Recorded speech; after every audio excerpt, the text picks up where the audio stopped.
Now I'm going to talk a little bit about object lifecycle. And what we mean by object lifecycle is the act of creating and destroying these objects. And I've been using this term constructor already. And so when we declare a variable, whether it's a string or a dictionary or a party animal, where we create them and then they're discarded, and there's all this dynamic memory that comes and goes. And we, as the writers of objects, have the ability to insert ourselves at the moment of object creation and at the moment of object destruction. And we make special functions that we call the constructor, the object constructor, or the class constructor, and the destructor. And we don't actually explicitly call them; they're called automatically by Python on our behalf. And so the constructor is what's more commonly used. It's used to set up any initial values of variables if necessary, et cetera, et cetera. Destructors are we'll cover them, but they're used very rarely. So here's a bit of code that we've got. It's our party animal, and a lot of it is the same as what we've been doing so far.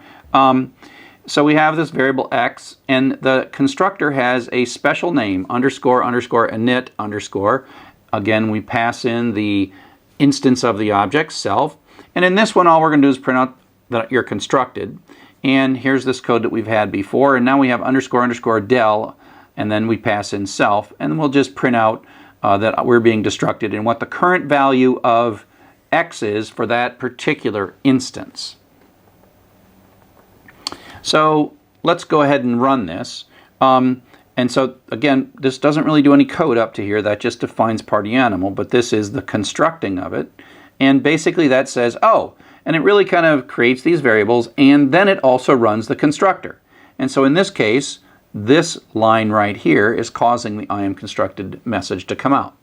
Then we do and party, and that says, 1 and 2. And here's an interesting thing. We're actually going to destroy this variable by throwing away an no longer points at that object. An is going to point to 42. So we're going to sort of overwrite an and put 42 in it. And at that point, Python's like, oh, this whole little object that I just created, somewhere it's out here, it's vaporizing it and throwing it away. And so before this line completes, it actually calls our destructor on our behalf. And so that message comes out. So we are allowed, as the builder of these objects, to add these little chunks of code that says, I want to be involved at the moment this object is created, and I want to be involved at the moment that this object is destroyed. Now, in this last line, an is no longer a party animal. An is now an integer. It's got a 42 in it. It's gone. It's been created, it was used, and then it was destroyed. Okay? So you got to be careful. If you overwrite something, you can sort of throw the object away.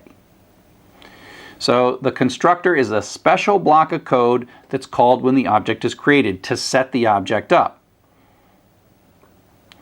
So we can create lots of instances. Everything we've done so far is we make a class and then we create one instance, one object. And each of these objects ends up being stored in its own variable. We have a variable an and we've been using it. But the more interesting thing begins to happen when we have multiple instances of the same class sitting in different variables. And it has its own copy of the instance variables. So let's take a look at this. So this code here, I've taken out the destructor, and it shows a little bit more information. So now we're going to put two variables in here. We're going to have a current score or whatever, and a name. And we're going to start it out as blank.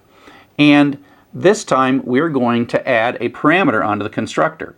And so the self comes in sort of automatically as the object is being constructed. But if we put a parameter on the constructor call, which is this party animal call, then this comes in as the z variable.